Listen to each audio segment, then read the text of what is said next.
Hey gang, welcome to another episode of Value Added, the real estate podcast. On this week's episode, we're chatting with Stace Caseria.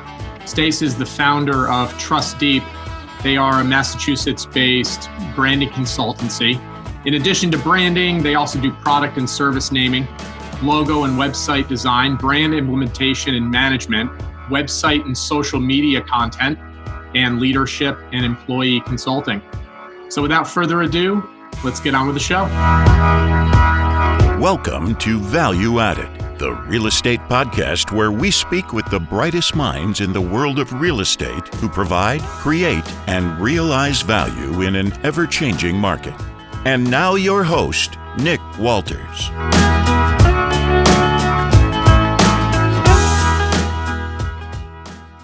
Stace Caseria, welcome to the show. It's good to have you. Hey, it's great to be here, Nick. How are you today? I'm doing well. It's Indian summer, so we've got to celebrate that, if at least for the next couple of days, right, before it gets back down into autumn weather here in the Northeast. That's right. It's beautiful outside today. Yeah. So thanks for coming on. Tell the listeners a little bit more about your background. We're kind of taking a different spin on the show today. We're talking all things branding, as it relates to the real estate industry. So tell us a little bit about your background and how you got to where you are today.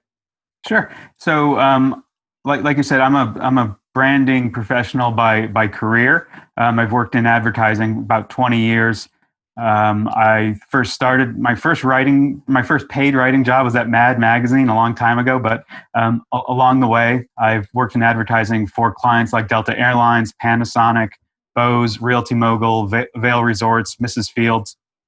But I'm also a real estate investor myself. I have a small portfolio of singles and some duplexes. I have a small apartment building here outside of Boston, and I'm trying to become more of a passive investor. So we're investing in an apartment community in Georgia at the moment. So looking to scale up and see how I can apply my branding expertise to my real estate passion. And I currently run my own branding agency, Trust Deep.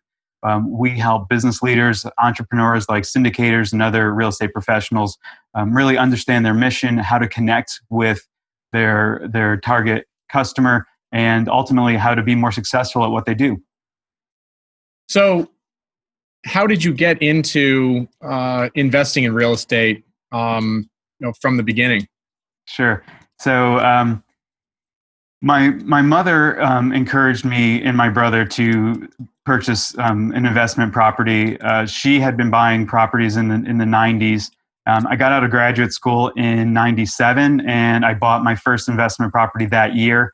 If I just thinking about how inexpensive homes were then, everything's relative, but the area in Connecticut where I was buying in the New Haven, West Haven area, it was really reasonable. Like what you pay for like a nice car now, you could buy a 3-bedroom ranch, and excellent cash flow. I just wish I had bought more like at that moment, but prices started to increase after that. I've seen how investing in real estate works, positive cash flow and building small portfolios slowly. I wish I had done it quicker, but nonetheless, here I am. Woulda, shoulda, coulda, right? Yeah, absolutely. So in your eyes, how important is a brand to a real estate investor, especially a real estate investor who is putting themselves out there, looking for deals, raising capital, that sort of thing? Yeah, so we should probably talk about what a brand is and nail down that idea. But to answer your question, it's incredibly important to see yourself not as an individual or some indistinguishable entity. Every professional should have a mission, a why. They should have a personal brand that stands for something different than everybody else who's doing what you're doing. Because if you don't stand for something different, if you don't have a way to stand apart, there's really no way for people to choose you time and time again. A lot of times, real estate professionals, if you're a broker or an agent, you'll have personal connections with people. And that's really great when you can meet with people and people know you, or people know a friend of yours or a connection like that. But if you want to scale and build a larger business, you're going to have to do that digitally, and you're going to need to have a brand that attracts people to you and explains how you're different, how you stand out, the value that you bring. So how is a brand developed? Where do you start? Yeah. So that's a great question. I'm so happy you asked that one, because that's one of my favorite questions, because I think a lot of times people will jump into marketing and they'll say, oh, I have a brand, I have a business. I want to go and sell this thing. I've got this service. I need to get customers. Let me go and sell it. Before you jump into marketing or sales, you have to understand what the thing is that you have, like what's special about you, and how does it connect with the people who you're hoping to buy it. So the first thing I would say about developing a brand, and this is simple. It's absolutely free. Your listeners could do this on their drive home, or after dinner tonight. Understand what makes you different than other people. Understand what drives you. What's your mission? And it can't be money. Because I go to real estate meetups and I love having branding conversations with people, or marketing conversations. So I'll ask investors at meetups. I'll say, hey, so why do you do what you do? And if I ask 10 people that, 5 of them will say to make money. And that's the wrong answer. And to me, it's the wrong answer, because money should be an outcome of doing the thing you do well. It's not the driver, because there are going to be times when you're not making money. And so then you're going to ask yourself, why am I doing this? Well, you have to push through. You have to get to the point where your business is more successful. But the reason that I don't like to think of money as the driver behind what you do is that if you were to go up to a customer and say, my mission is to make money from you, give me money, it would never happen that somebody would say, okay, I'm here to give you money, here's money. Instead, what people would say is, hold on a second, I need value from you. I need you to accomplish a job for me, whether that's buying a house, selling a house, buying a property, investing in a syndication. There's a job I need you to do. As a business owner or business leader, you need to understand what that job is that your customers need you to do, and how you can solve it in a way better than anybody else. That's the kernel of brand. What you do that people need you to do, and how you do it better than anybody else. From there, all of your marketing gets built, like websites, logo, videos, podcasts, all that stuff comes out of that kernel of what's the thing people need me to do, and how can I do it? How can I do it better than anybody else? That's brand. So what's more important, your avatar, your target customer, or the differentiating service or product that you deliver or produce? That's a great question. So a lot of times in marketing, we have these things that we call personas. So a persona is a representation of who your target customer is. And you might have multiple ones. You might have 3 target customers. And you develop a persona. You'd say, okay, this is like where the person lives. This is what they probably do for a living. This is what they make. These are the things that inspire them. I'd put personas aside, because recently I found a different framework called jobs to be done. Jobs to be done doesn't look at the person, but it looks at the outcome that they need you to accomplish. And when you're able to crystallize what are things that people need me to do, rather than who is this person, or how much money do they make, or where do they live, when you understand the job that they need you to do, you can instead focus on how you can go about accomplishing that. Like what value you bring, what special sauce you have, what insights, what expertise, what credibility do you bring to the table to help you accomplish that job. So personas, I think, used to be something very valuable. And I think for a lot of marketers, they are. From here on out, I'm looking at it completely differently. And I found better results helping people this way, asking like, what do your customers need you to do, rather than who is your customer, where do they live? What do they need you to do? And you're like, oh, okay, wait a second. I can boil it down to this is the thing they need. And I can work backwards from there, saying, how do I deliver it? We were introduced through our business coach, Greg Dickerson, and you were on his podcast recently, and you guys really dove into the emotional component of a brand. Coca-Cola, other multinational brands around the world. Mm-hmm.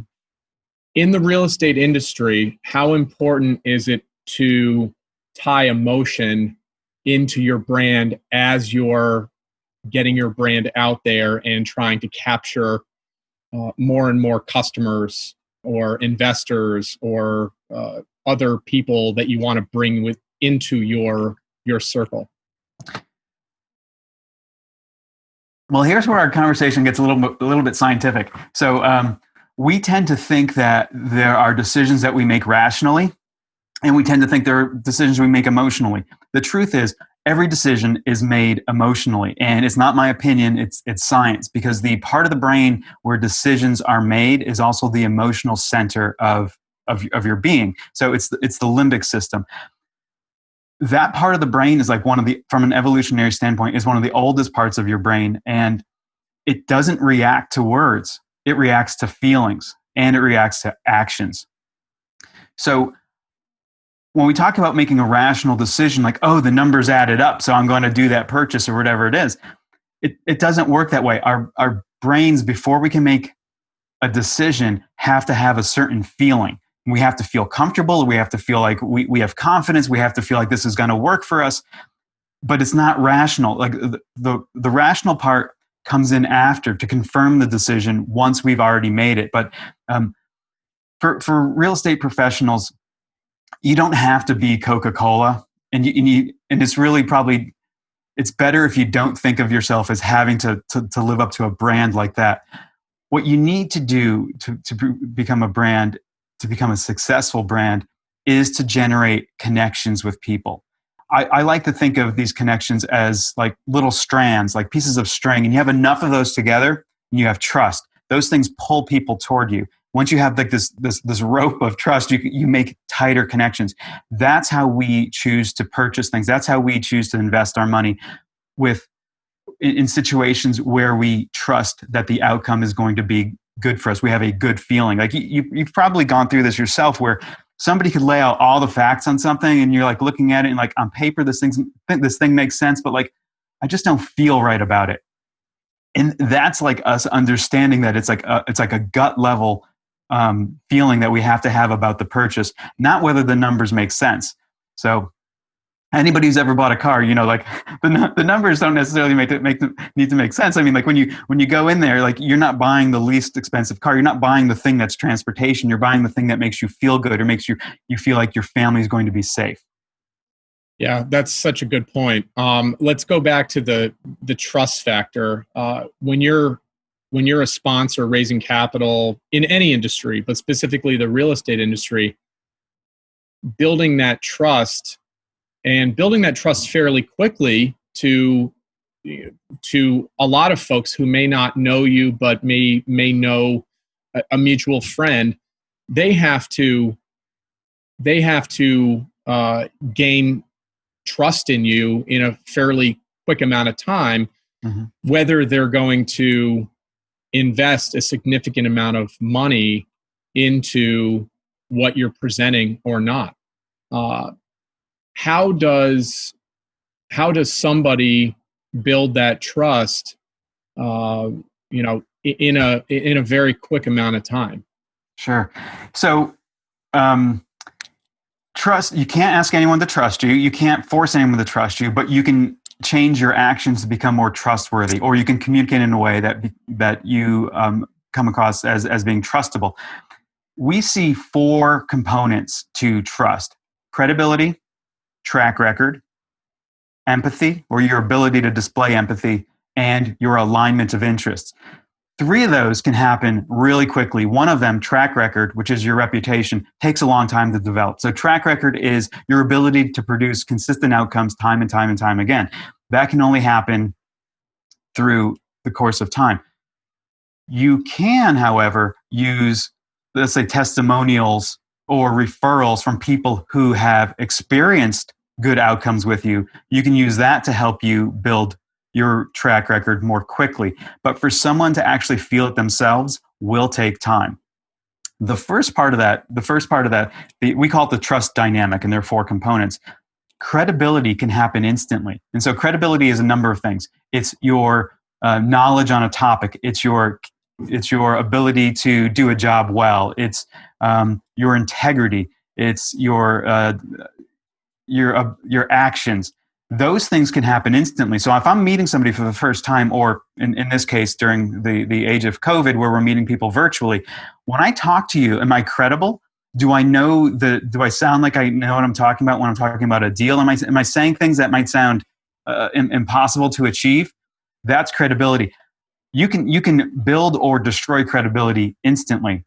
The next factor would be empathy. And so empathy is our ability to relate to other people. And it's actually the strongest, quickest way to build trust, is to show people that you are a human being. And I know we're all literally human beings, but some of us are more human than others. Do I care about you as a person beyond you being an investor? Do I care about your concerns? Do I want to hear your concerns?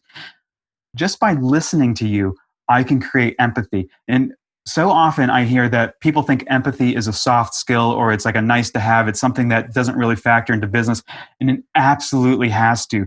That's what all great brands, whether that's a consumer product or a business product or a service, somebody has infused empathy into that process, so that we see that brand or that product somehow relates to us. It cares about our emotions. It cares about our needs.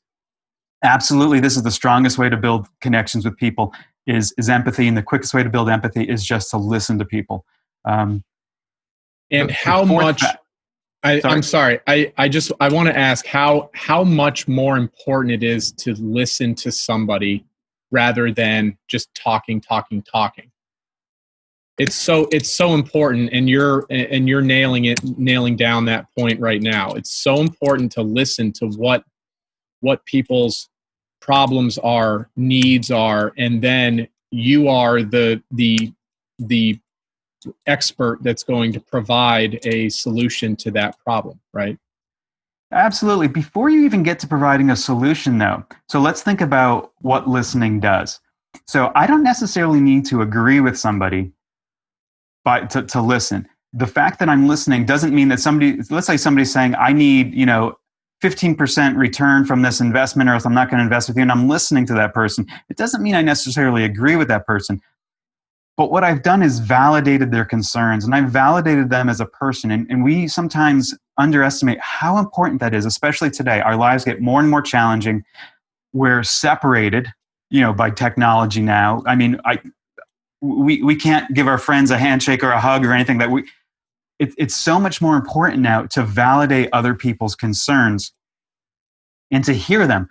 Because when we go to offer that solution, we better have a solution that fits that need. If I'm just sitting here and I'm not actually actively listening, I'm just waiting for you to stop talking so that I can start offering my solution. If I haven't heard you, I can't offer the right solution. If I haven't listened to your concerns, I can't come up with the rationale to say, I understand what you're saying, but if we look at it this way, this can help solve that problem or that concern in a way that maybe you didn't think about. So listening is incredibly valuable, and it's a skill that I don't know if anybody has enough of it, but I'm always trying to practice that in business settings, also with family, friends, just to understand, especially right now, how we see our lives as being, there's so many divisions in society. Just listening to people, there's nothing bad that comes from listening to people and just trying to understand where they're coming from. Yeah, that's a great point. I got you off track, digging more into the trust and empathy. There was a fourth component to your outline. Yeah, oh, absolutely. So the fourth component is alignment of interests. And what this means is that you and your investor, or you and your customer, have the same goal, the same end goal, the same motivations, and you're driven by the same intentions. So let's think of an example here. So if you and I, let's say I'm a syndicator looking for an investor, and I want to see if you and I have the same intentions or alignment of interests. You may want a 15% return, and I may want to offer a 15% return, but we may have different motivations. So you want that 15% return because it's a solid return on your money, and I might be driven by something else. I don't necessarily want to keep you as an investor happy. I'm looking to give you a 15% return because once I meet that threshold, I get a 20% return for myself or something like that. So the idea is that we have to be driven by the same things. And it's not that we agree with each other. And it's not that I have to give you everything that you want. It's we need to have that same thing that's driving us. And it's only one component of the four. And in any situation, those trust factors will vary in proportion based on the significance of a purchase or an investment or the situation that we have. But alignment of interest essentially means that we want the same outcome based on the same motivations. I mean, we both want to make money at the end of the day, but are our motivations the same? Are our intentions the same? I may say, hey, I don't mind bending the rules to get there. That might be a problem for you, so we don't have an alignment of interests. Let's get into the purchase funnel. All right. So you have a brand. You've determined your target audience. Now you need to start structuring the message that you're going to be disseminating out there to the world. Take 5 minutes and let's walk through the purchase funnel and how you structure, put all the systems in place to be attracting the right audience to your company. Sure, absolutely. So the purchase funnel, for anybody who doesn't know, who's not in the marketing world, so the purchase funnel it's a visual metaphor, just showing how people, at the top of the funnel, the wide end of it, that's where customers start their journey with you, and you're trying to attract as many people as possible. And at the bottom, the narrow end of the funnel, that's where you've focused your efforts, your marketing communications to turn people into actual customers. Some people say there are 4 factors or 5 phases of a funnel. I think there are 3, and they align with the phrase "know me, like me, trust me." So I don't know if you ever heard that phrase, but it's something that drives what we do. And I like to think of knowing me. That's the top of the funnel. That's generating awareness. So to generate awareness, that's to introduce yourself to people and give them an idea very quickly about what you do and the value you can bring to them. Think about meeting people at a meetup. You shake hands, you introduce yourself, you say what you do, but you probably wouldn't go through a detailed explanation of the last deal that you did, because our mission here is just to get people to know who we are. So things tactics you'd use at that part of the funnel to generate high level awareness is advertising, like using banner ads, or speaking on a topic at a meetup, or being a guest on a podcast. Posting on social media generates awareness. Driving people to your website, those things generate awareness. So the next phase is getting people to know you. So what's that? To like you, right? To like you, right? So it's not enough just for people to know you, because for your listeners, guys, everybody has so much competition.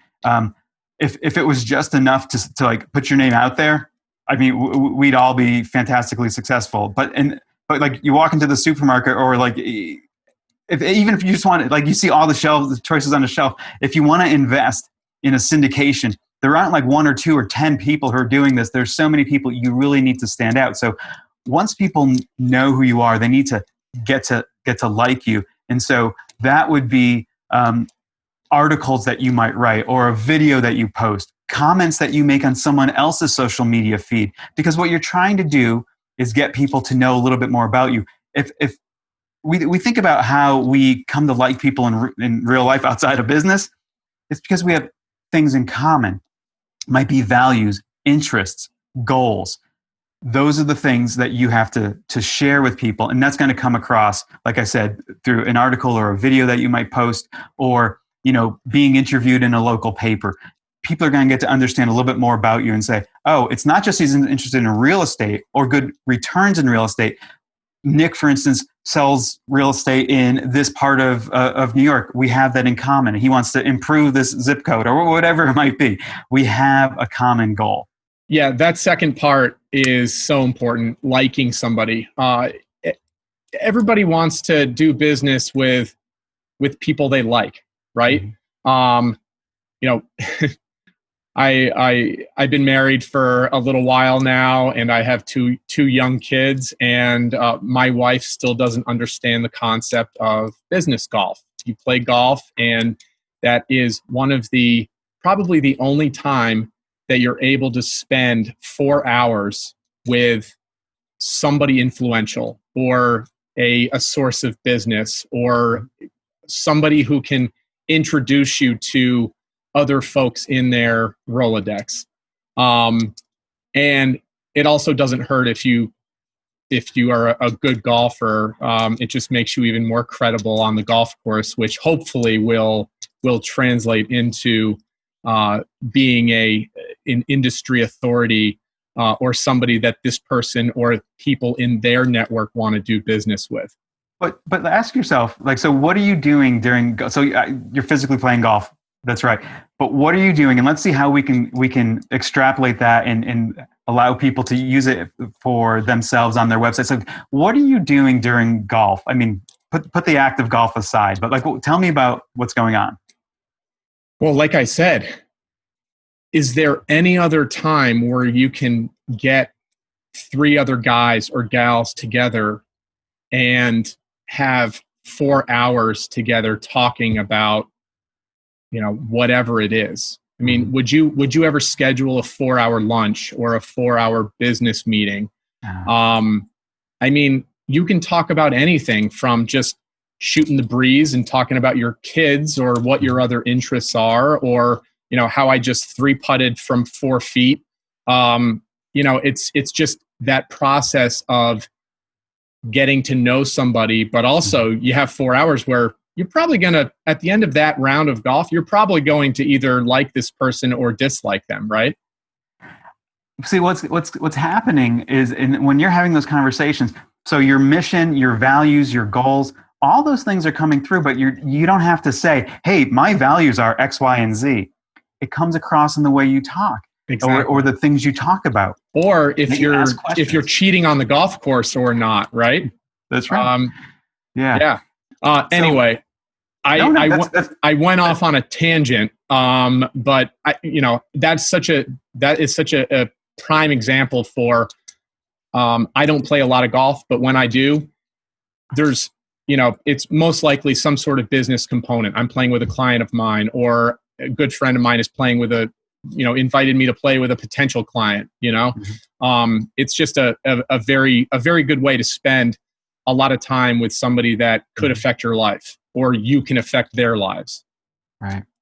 And for your listeners, so if they think about, so if they play golf themselves, or if they can just imagine that 4 hours of uninterrupted time, the ideas that they're conveying to their either their customer or business partner, whoever it is, those are the things you want to do in your marketing as well, to help people to like you. So what you're actually doing, though, is you're creating meaning of yourself for them. So the first time somebody meets you, they don't know what you stand for, what you're good at, the value you bring. But when they spend that time with you, and that's a luxury, right? That's wonderful that you get to do that. You're creating meaning to them. The same way products create meaning to us, or brands that we like. I mean, if you have a favorite brand, I mean, is there something you particularly like? A brand that you... Off the top of my head, Apple. Yeah. So Apple is more than a phone. It's more than a technology company. It has meaning to you. It might be simplification of a complex process, or connections. It's that brand works hard to solve jobs that we need done. It's not a phone. It's much more than that. It's not a watch. It's much more than that. That's a good example. Yeah. Yep. So true. Finally, the third part of your funnel is trust me. Tell us a little bit about that. Yeah. So we talked a little bit about trust.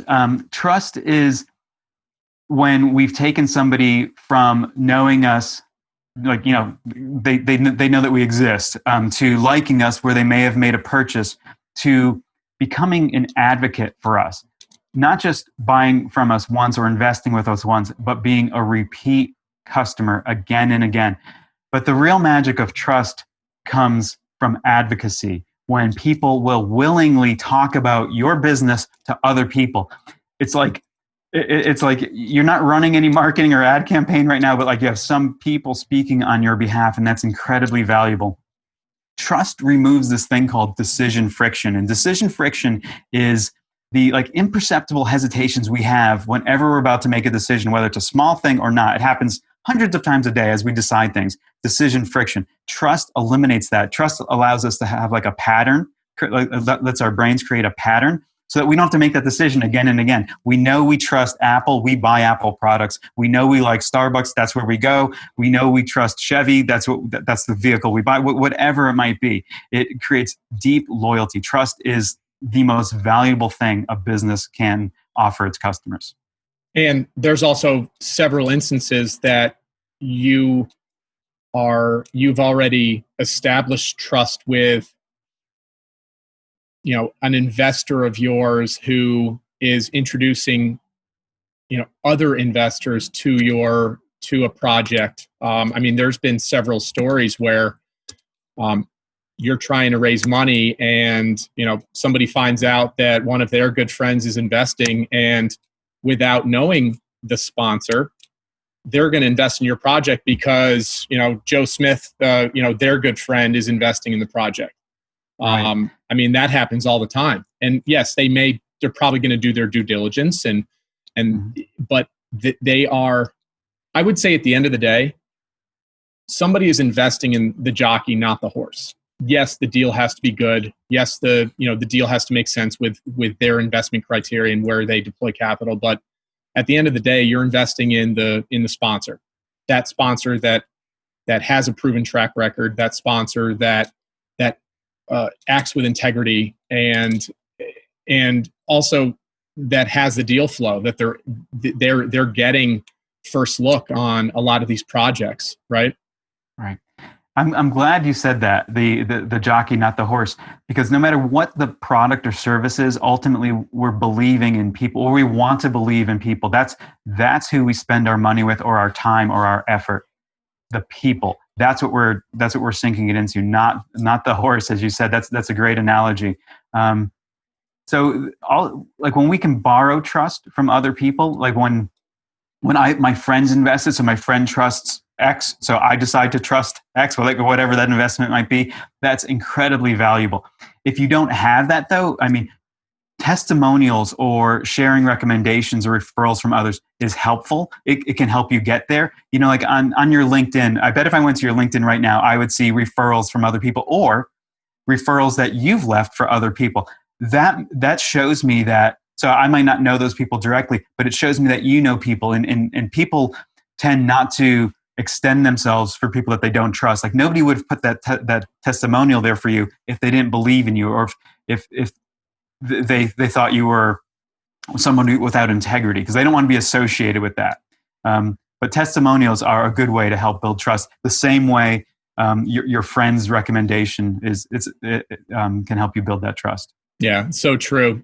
Stace, we're gonna wrap up this episode, but any last words? Anything that we've overlooked that you'd like to get out there into the airwaves? The only thing I would say is, if somebody's wondering how to create a brand for themselves, or how to be more recognizable, how to stand apart, how to command a premium price, understand your mission and let that guide everything you do. But don't just do it informally. Maybe go through a formal process where you write that down, a mission statement, understand your values, and then see how those things filter across all of your actions, all of your marketing channels.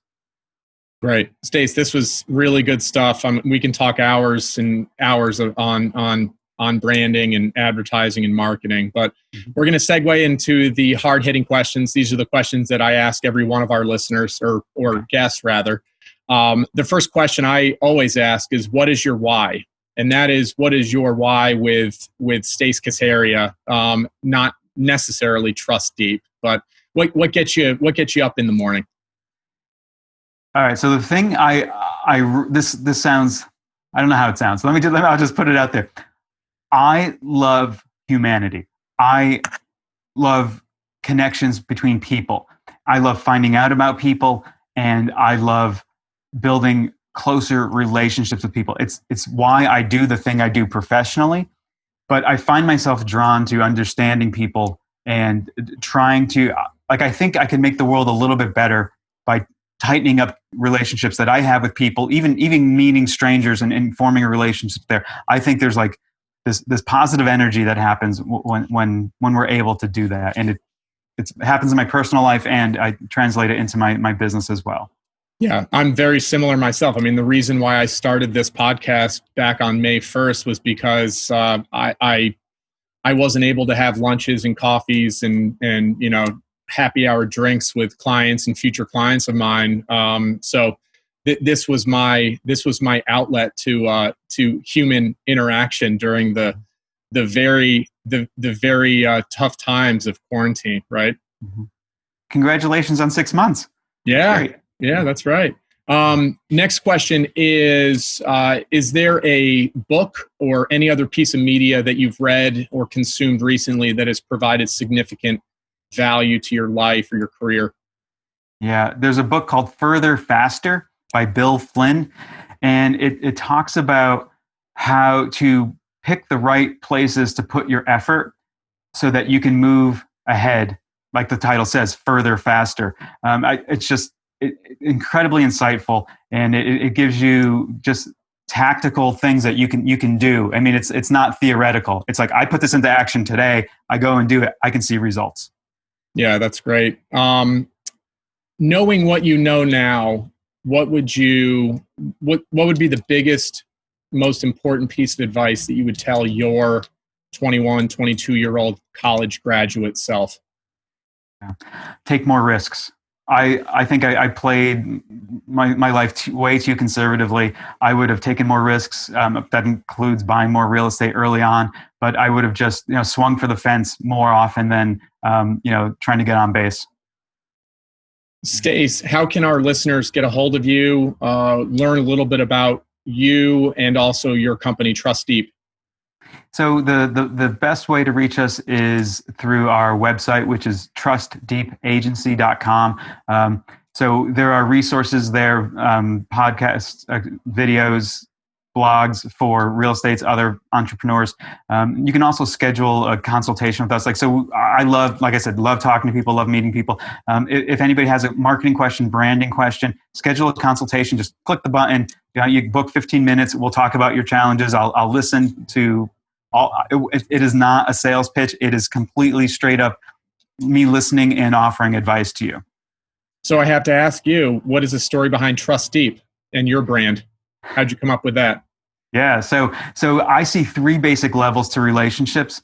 They're going to sound familiar to you, but people know us, they like us, and they trust us. So knowing us happens in the head, liking us happens in the heart, trusting us happens deep in the gut. So I like to form trust deep relationships that go all the way down to trust, built on the most solid foundation there is. Yeah. That's awesome. Stace, thanks so much for the time. It was awesome chatting with you, and I'm sure we'll chat many more times here down the road. Great. Thank you very much. Take care. Thanks for listening. If you enjoyed this episode, please make sure to leave a rating and a review, which will help us introduce the podcast to other listeners. Also, don't forget to subscribe to our YouTube channel, which will give you access to other episodes you may have missed. Lastly, if you'd like to learn more about investing alongside us, then head on over to valueaddedpodcast.com. Have a great day, and we'll talk to you next week.